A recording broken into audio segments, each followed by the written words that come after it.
Lucas 19, do 1 ao 10, vamos ler. Entrando em Jericó, Jesus atravessava a cidade.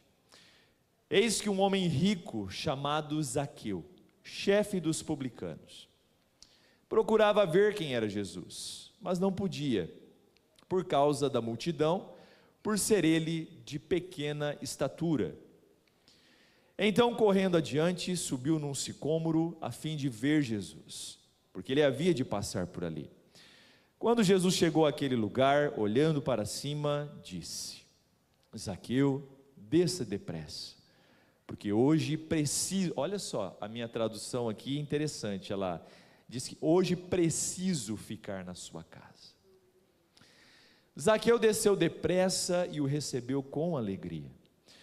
Todos os que viram isso murmuravam, dizendo que Jesus tinha se hospedado com um homem pecador. Zaqueu, por sua vez, se levantou e disse ao Senhor: Senhor, vou dar a metade dos meus bens aos pobres, e se roubei alguma coisa de alguém, vou restituir 4 vezes mais. Então Jesus lhe disse: hoje houve salvação nesta casa, pois também este é filho de Abraão, porque o Filho do Homem veio buscar e salvar o perdido. Porque o Filho do Homem veio buscar e salvar o perdido. Pai, mais uma vez, nós entramos na Tua presença, Pai, com oração, com súplica, rogando ao Senhor, que por meio desta palavra lida, texto sagrado, as boas novas de salvação, Pai, que o Senhor venha falar com cada um de nós, que o Senhor venha trazer, Pai, consolo, que o Senhor venha trazer correção, que o Senhor venha trazer esperança, enfim, que o Senhor faça aquilo que lhe apraz. Repreendemos agora, Senhor, tudo aquilo que insiste em nos atrapalhar, preocupação com o que virá amanhã, talvez algum tipo de ansiedade, expectativa com algo que acontecerá na semana, ou algo que ficou lá em casa nos aguardando. Senhor, que nada dessas coisas venha atrapalhar, impedir com que o Teu Santo Espírito fale conosco, opere em nós. Colocamos a nossa vida plena e total aos Teus cuidados, que os nossos ouvidos, tanto físicos quanto os do coração, estejam abertos para ouvir aquilo que o Senhor tem para nós essa noite. Oramos assim no santo e precioso nome de Jesus. Amém e graças a Deus. Irmãos, quando nós nos reunimos para a ceia do Senhor, como nessa noite, uma das coisas que com certeza chama a nossa atenção de forma positiva, uma das coisas que precisa nos inquietar é a questão da salvação.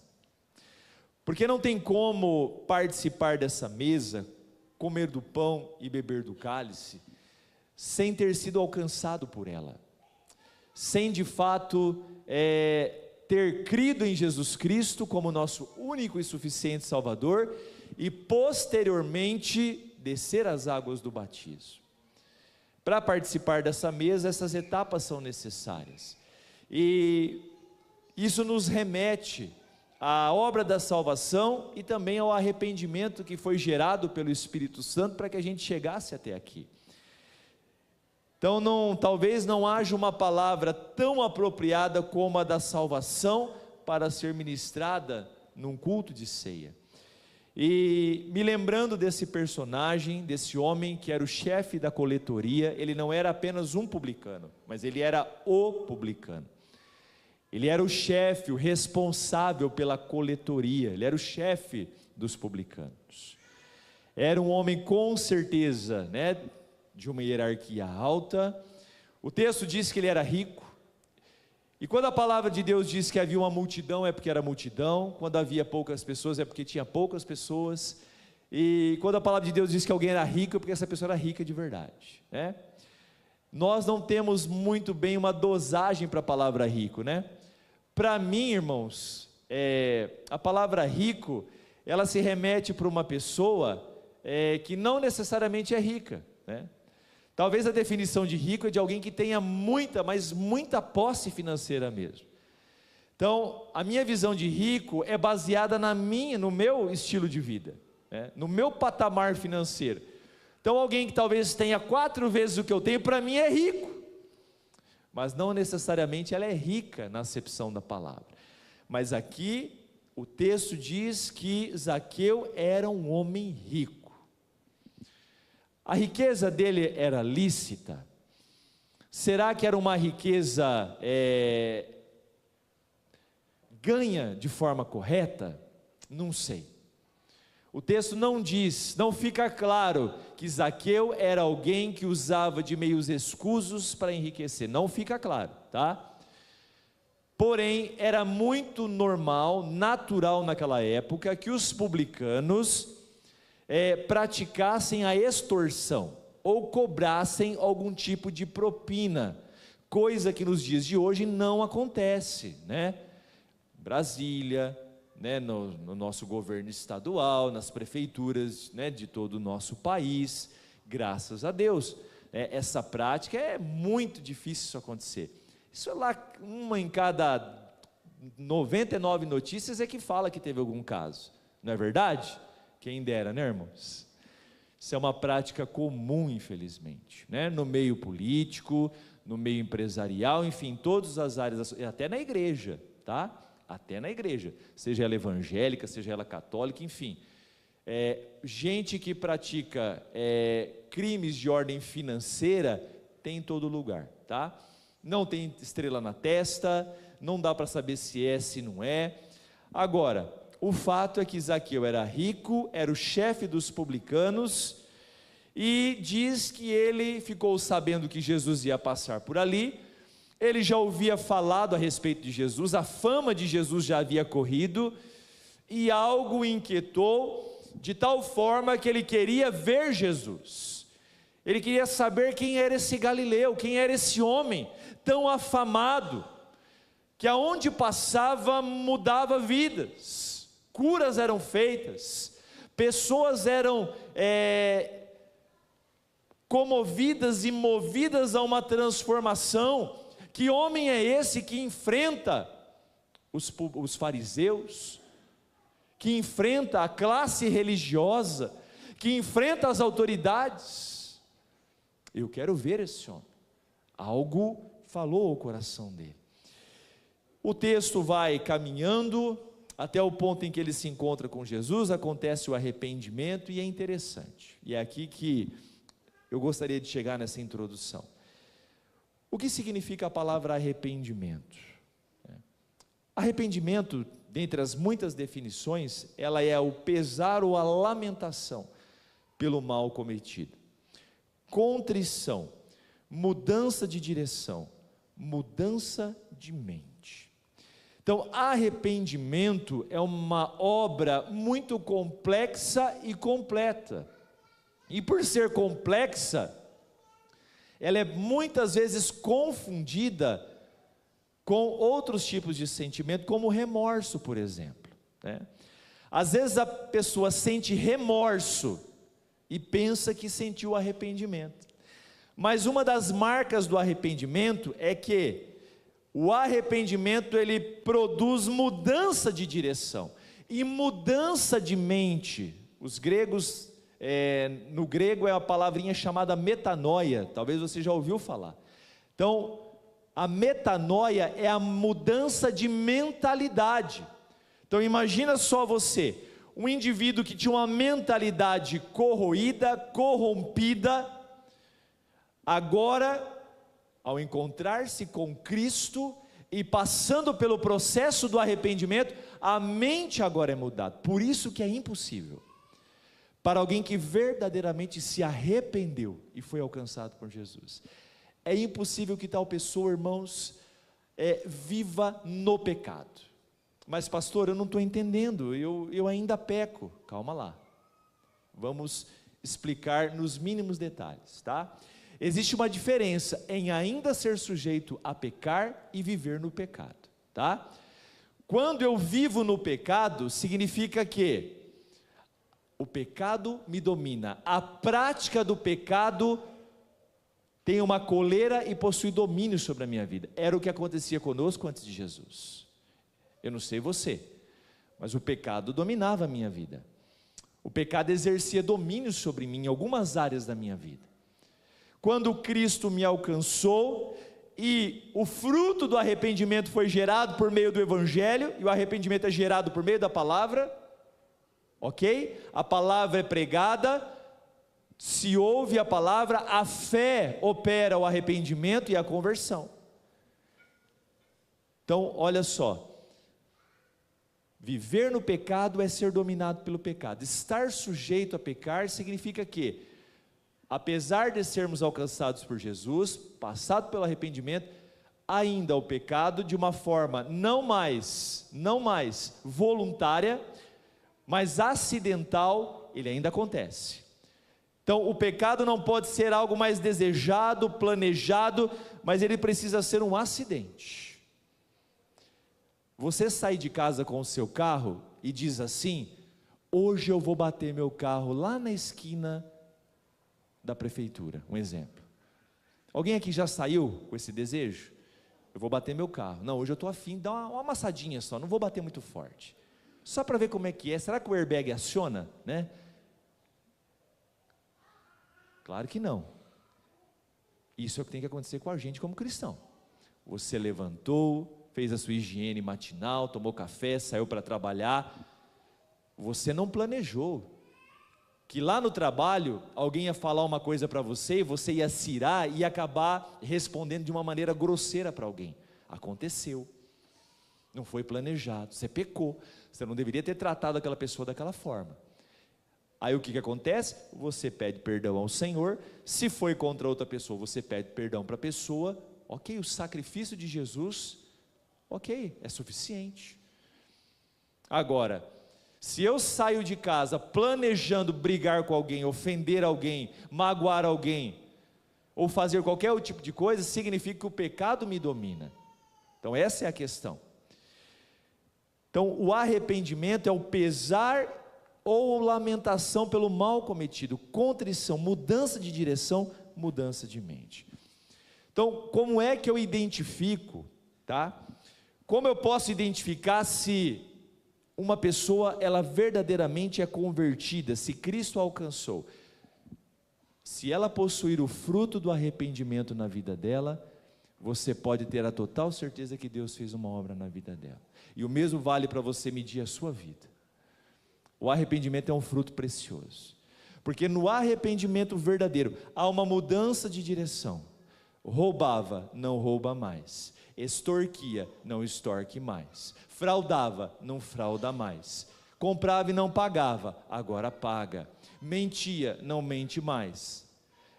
Maltratava o marido, não maltrata mais. Maltratava a esposa, não maltrata mais. Ofendia as pessoas, não ofende mais. Então isso é sinal de arrependimento. É mais ou menos como os 180 graus, né? Se eu sair desse ponto e fizer o 360, eu volto para o mesmo ponto. Esse é o problema de muitas pessoas. Nós temos que sair desse ponto e ir para esse ponto aqui, ó. Nós temos que mudar a direção. Então o arrependimento faz isso. E o arrependimento, que é o tema dessa noite, ó, a salvação chega onde há arrependimento.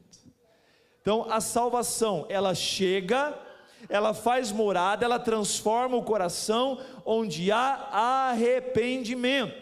Por isso que essa palavrinha chamada arrependimento, ela precisa fazer parte constante da nossa vida. Nós precisamos ser como Davi. Talvez Davi seja o maior exemplo de pessoa quebrantada, contrita e que tem marcas de um arrependimento sincero. Davi, irmãos, errou muito, mas Davi era rápido em se arrepender, muito rápido. E quando ele não foi rápido para isso, Deus, na sua infinita misericórdia, enviou o profeta Natã, que deu um chacoalhão nele, e ele rapidamente confessou o seu pecado. Então nós precisamos ser pessoas rápidas para se arrepender, porque a salvação chega onde há arrependimento, onde há coração endurecido, onde há dura cerviz, a salvação não opera. Então a primeira coisa que a gente aprende aqui com Zaqueu, dentro de várias, que a gente pode absorver desse texto, é que parte de Deus e não de nós a obra da salvação. Isso aqui é muito importante a gente entender, irmãos. Parte de Deus e não de nós a obra da salvação. Ou seja, o homem pode querer, o homem pode correr atrás, o homem pode pedir, enfim, o homem pode ter muitos movimentos para a salvação, mas ela não vem do querer do homem, ela vem de Deus. Um jovem muito rico chegou certa feita para Jesus e perguntou para ele algo muito especial: Senhor, o que eu preciso fazer para alcançar a vida eterna? Jesus fez algumas perguntas a respeito da sua fé, dos seus meios de fé, enfim, da sua vida como um servo de Deus, ao Deus de Israel. Ele respondeu, e aí Jesus disse para ele: olha, para você ser salvo basta uma coisa, vai para sua casa, vende tudo que você tem, reparta com os pobres e volta, e você terá um tesouro no céu, e depois você vai me seguir. Enfim, o que aconteceu? O moço foi embora triste. O que isso indica para nós? Ele tinha desejo pela salvação, ele desejava, porém o coração dele não estava disposto a se arrepender, a renunciar. Então a obra da salvação não depende de quem quer, mas ela vem de Deus. Parte de Deus e não de nós a obra da salvação. Isso aqui é muito interessante, porque se nós formos descuidados, dá a impressão que foi Zaqueu quem cavou a sua salvação, quando ele sai desesperado querendo ver Jesus, quando ele se esforça para subir numa figueira brava e observar Jesus. Mas é interessante que lá no versículo 5, Lucas 19 verso 5, quando Jesus chegou àquele lugar, olhando para cima, disse: Zaqueu, desça depressa, porque hoje preciso ficar na sua casa. Parte de quem, irmãos? De quem é o primeiro movimento para a obra do arrependimento da salvação? Pelo que nós entendemos aqui, Zaqueu estava perdido, porque lá no final Jesus disse que ele veio para salvar o perdido. Hoje chegou salvação nessa casa. Zaqueu estava perdido, apesar de ser um religioso, conhecedor da Torá, conhecedor das leis de Deus, talvez um cumpridor, pelo menos friamente da letra, porém estava perdido. Mesmo fazendo todo o movimento de ir lá pela multidão e cavar lá, subir, enfim, partiu de quem a prerrogativa? Jesus.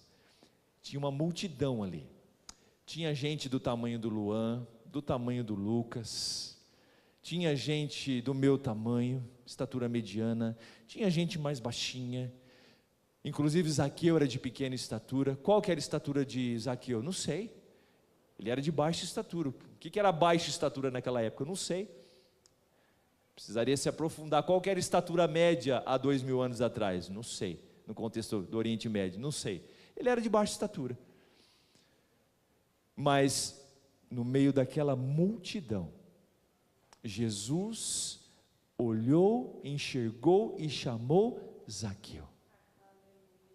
Olha só, o mesmo aconteceu comigo e com você.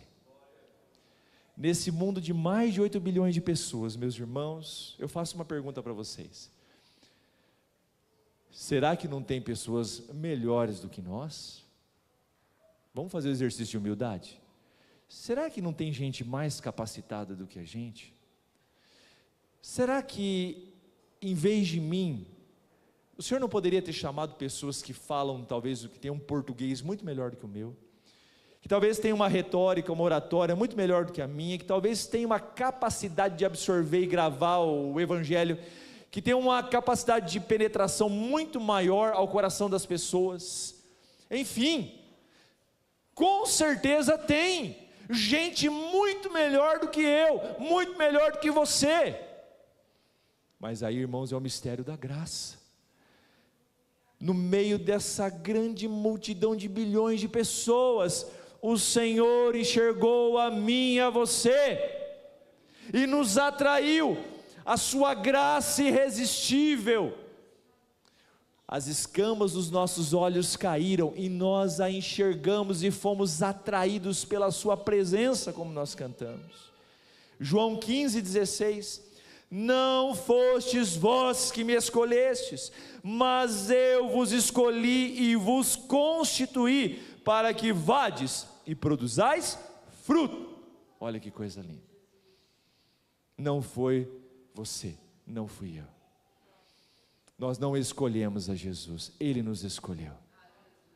Agora, vem cá. Tinha tanta gente ali, talvez com uma vida menos complicada, menos difícil, talvez pessoas que, sendo alcançadas ali, renderiam comentários muito mais louváveis do que Zaqueu. Afinal de contas, por que Jesus salvou um traidor da pátria? Porque era isso que Zaqueu era. Irmãos, lá no Oriente Médio daquela época, o cachorro, o cão, era algo amaldiçoado. Não eram os petzinhos, né, tão protegidos, né? Hoje tem pai de pet, mãe de pet, vô de pet, né? Hoje não pode nem ser dono de pet, hoje você é tutor, né? E tem que cuidar bem dos bichinhos mesmo, não está errado não. Mas, ao contrário do que é hoje, os cães naquele contexto, né, do Oriente Médio judaico, eram animais desprezíveis. Mas se você pegasse um cachorro e colocasse um publicano do lado, e dissesse assim para uma pessoa, os dois estão com fome, vão morrer se não comer, para quem que você dá o prato de comida? 11 em cada 10 judeus dariam o prato de comida para o cachorro, e não para o publicano. Era um traidor da pátria. Imagina você, alguém que é da sua linhagem, que é do seu povo, da sua nação, trabalhar para o seu dominador, para o império dominante romano, cobrando impostos e ainda muitas vezes roubando, cobrando a mais. Isso era algo inadmissível. Irmãos, será que no meio daquela multidão não tinha gente melhorzinha, não? Não tinha pessoas um pouquinho mais, né, mais queridas, merecedoras? Aos nossos olhos, sim. Mas, irmãos, que bom que a salvação vem de Deus. Que bom que é Ele que nos escolhe e não nós temos essa capacidade. Que bom, que maravilhoso, porque a justiça dEle é tremenda e a graça dEle é esplendorosa, parte de Deus e não de nós, a obra da salvação. Enfim, o Senhor olha e vê aquele homem que de 10, 11 rejeitavam, o Senhor escolhe e diz, hoje me convém, hoje eu preciso ficar na tua casa. Isso indicava o quê? Que Jesus queria ter um tempo com Zaqueu. Jesus queria investir tempo com ele, ministrar no coração dele. Hoje me convém pousar em sua casa. Zaqueu, eu preciso de tempo com você. Eu quero fazer uma obra na sua vida. Irmãos, nessa multidão de gente desse mundo, o Senhor olhou para você, talvez não em cima de uma figueira, mas talvez numa cama com depressão, talvez vivendo o pior momento da sua vida, afundado no pecado, talvez lá no passado, no adultério, na mentira, no vício, no momento mais depravado e deplorável da tua existência, quando ninguém dava R$1 pela sua vida, Jesus olhou para você e disse, minha querida, meu querido, hoje me convém pousar em sua casa. Isso é espetacular, irmãos. É por isso que o Evangelho é loucura para esse mundo. É por isso que os doutores, os bambambãs, aqueles que se julgam acima dos outros, quando ouvem o Evangelho, o reputam como loucura. Eu tenho um tio falecido já, que dizia assim: eu acho lindo o amor que vocês têm por Jesus, mas vocês são vaquinha de presépio, vocês são enganados. Eu acredito que as pessoas, elas vão para essas igrejas e se convertem, elas vão porque elas são frustradas. É gente que não alcançou o poder, é gente que não estudou, é gente que não conseguiu alguma coisa na vida e se esconde dentro da igreja para ter algo a se apegar. Ele dizia isso constantemente. Coitado, partiu desse mundo de uma forma lamentável, triste, horrorosa. Os milhões que ele tinha não foram suficientes para comprar paz e salvação para a vida dele. Que triste. Outra coisa linda que esse texto diz, a salvação é prerrogativa de Deus. Ele salva e perdoa quem Ele quiser. Versículo 7, todos os que viram isto murmuravam, dizendo que Jesus tinha se hospedado com um homem pecador. Então, a multidão que estava ali, quando viram Jesus, porque Jesus, imagina só a cena, né? A multidão, Jesus está ali, todos os olhos estão voltados para quem? Tem 10 mil pessoas ali, Jesus está, os olhos estão voltados para quem? Para quem que você acha que os 10 mil, os 20 mil olhos que estavam ali, né? Os 10 mil pares de olhos, estavam voltados para quem? Para Pedro? Para Tiago? Para João? Não, Jesus. Então imagina a cena, Jesus está ali, a multidão comprimindo aquela coisa, todo mundo quer ser curado, enfim, Jesus de repente grita: Zaqueu! Vou gritar porque tem umas pessoas um pouquinho sonolentas. Desperta, tu que dormes, levanta-te dentre os mortos e Cristo te esclarecerá. Eu não condeno ninguém não, eu sei que às vezes a pessoa às vezes não dormiu bem, tá? Mas é bom às vezes a gente dar uma pentecostalizada, né? Zaqueu! Lembrei até, preciso contar essa aqui, o pregador estava lá, né? Moisés subiu na Figueira Braba, e Moisés estava lá olhando, e Moisés, aí o presbítero puxou o paletó do pastor e disse: pastor, é Zaqueu. Aí o pastor: Moisés, desce depressa porque Zaqueu quer subir. Essa eu precisava contar, irmãos. Às vezes troca o nome, né? Zaqueu, desce depressa, porque hoje me convém pousar em tua casa. Jesus falou com voz alta, irmãos. Eles não estavam perto, possivelmente, a multidão, zum. Aí já começa, né? Mas não é possível, né? Eu me apertando aqui, esmagado, precisando ser curado, receber uma revelação, né? Uma profecia de Jesus, alguma coisa, e Jesus para tudo, e justamente para aquele sujeito que na semana passada estava lá na coletoria, me arrancando todo o meu dinheiro, trabalhando para o inimigo.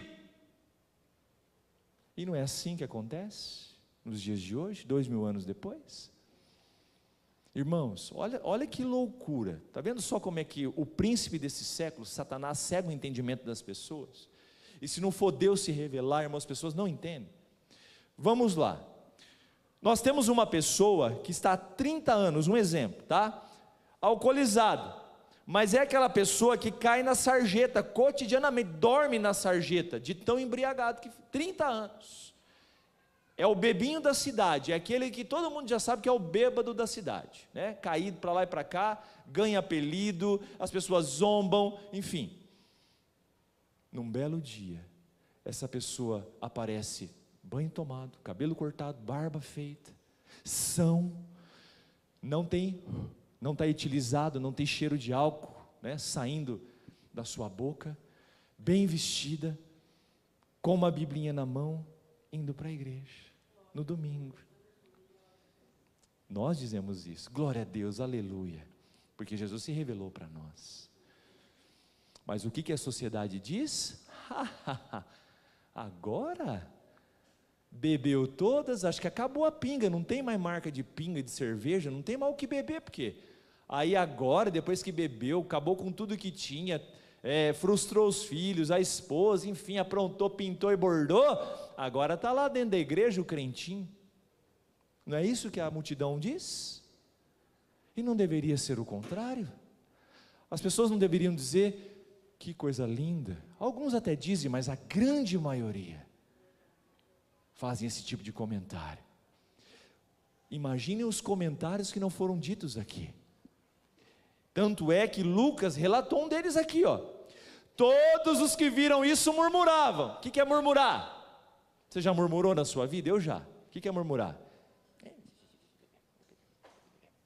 Murmurar é ficar reclamando baixinho, né? Geralmente filho adolescente faz isso, né? Os murmuradores. Mãe, posso ir lá? Não.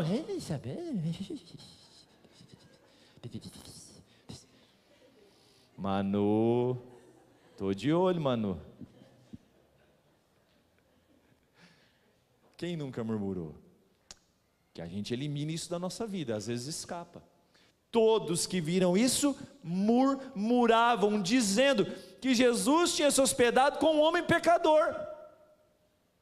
Oh meu Deus! É isso que a multidão faz. A multidão não celebra a salvação, a multidão não celebra o arrependimento, porque a multidão não conhece esse sentimento, ela só conhece o rancor, o ódio, a falta de perdão. Por isso é só quem já passou pela... eu me lembro dessa série The Chosen, o episódio em que uma das personagens, foi Maria Madalena, é isso? Não, é Maria Madalena? É Maria, né? É Maria como que é o nome dela? A cidade? Magdala, Maria Madalena, de Magdala. Ela diz assim, eu fui redimida. Ela chora, não tem como você não chorar. Eu fui redimida. Jesus redimiu ela de um estado lastimável que ela estava, possuída de espíritos maus, enfim, uma vida muito triste. Eu fui redimida. Só quem já foi redimido celebra a redenção do outro, porque sabe o quanto é duro viver sem Jesus. Nós fomos redimidos. O sangue vertido no Calvário, meus queridos, nos alcançou. Ele foi derramado sobre nós de uma forma que nós não sabemos. Eu não sei, não pergunte para mim por que Jesus me escolheu, por que Ele escolheu você, por que Ele se revelou a mim e a você, eu não sei. Eu só sei que eu não tenho nada que me faça merecer isso. Ah, pastor, mas o senhor deve ter sido um menininho bom, né? Obediente aos seus pais, uma pessoa, o senhor não matou, nunca roubou, não fumou, não bebeu. Algumas coisas são verdade e outras não. Mas isso não me qualifica para ser salvo. Isso não qualifica você para ser salva. Porque nada resolveu o problema do pecado, que já está em nós, dentro do ventre materno. Só Jesus resolve isso, o sacrifício dele.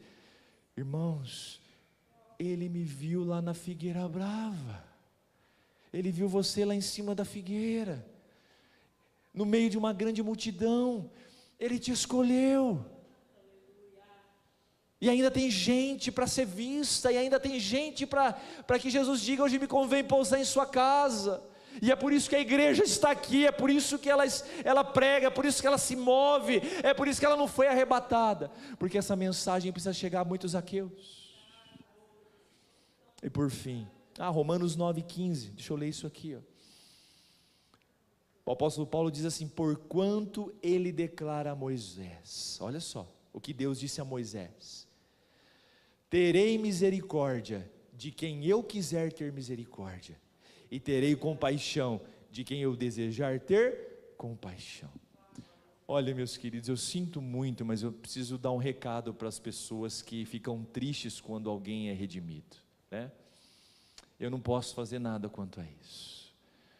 Se você fica revoltado ou não, se você não aceita ou não, eu só sei de uma coisa, eu não valia um vintém, mas Jesus me chamou. E o que eu vou fazer? Eu vou corresponder. Senhor, eis-me aqui. eu não mereço, mas eu sou grato e quero continuar na tua presença. Ah, mas isso não elimina o que você fez, eu conheço o seu passado, eu sei o que você fez no verão passado, né? Nome de filme. Ah, é? Pois bem, eu não posso apagar o meu passado. Não existe um botão chamado delete para a vida. Tem no computador, mas na vida não tem. Você pode escolher se você quer ficar com a minha versão do passado ou você quer ficar com a minha versão de agora. Eu só sei que eu fui perdoado e fui redimido. Por último, um coração arrependido é a porta para a salvação. Quando o arrependimento é gerado, irmãos, e produzido em nosso íntimo, todo pecado, orgulho, arrogância e soberba dão lugar ao Espírito Santo, que por sua vez gerará em nós disposição para fazer a vontade de Deus. Olha o verso 8, 9 e 10 de Lucas 19. Estou quase encerrando a mensagem para a gente ceiar.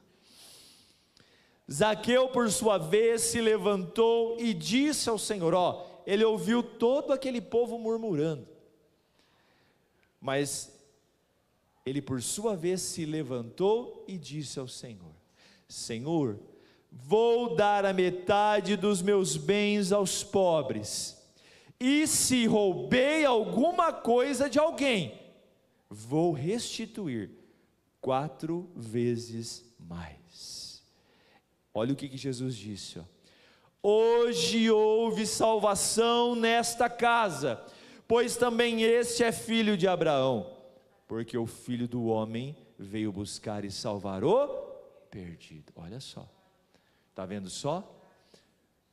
A salvação chega onde há arrependimento.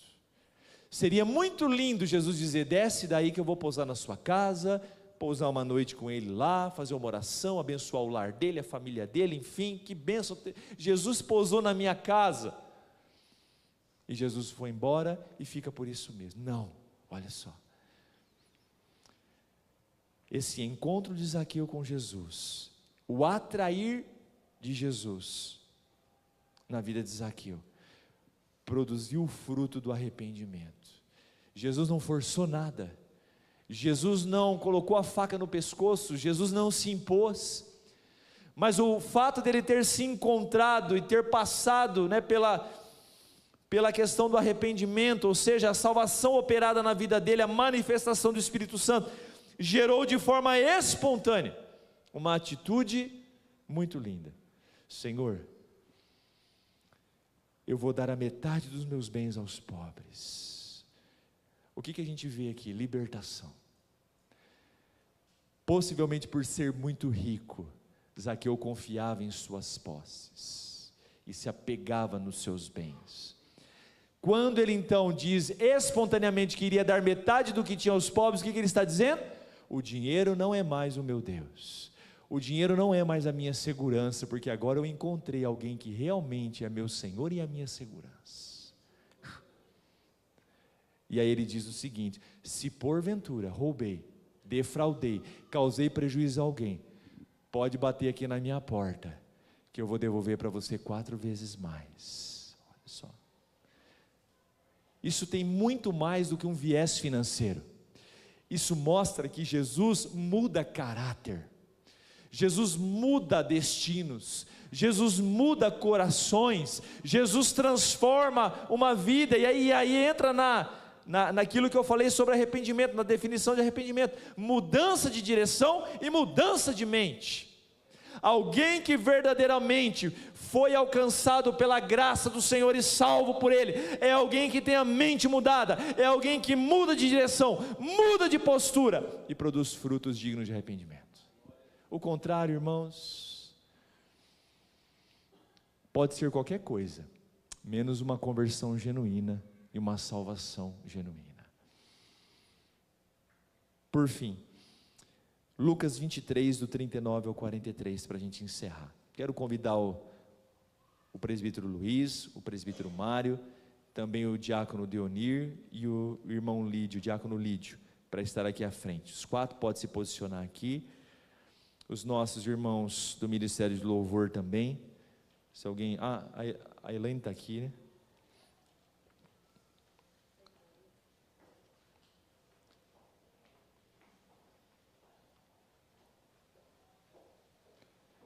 Lucas 23, do 39 ao 43.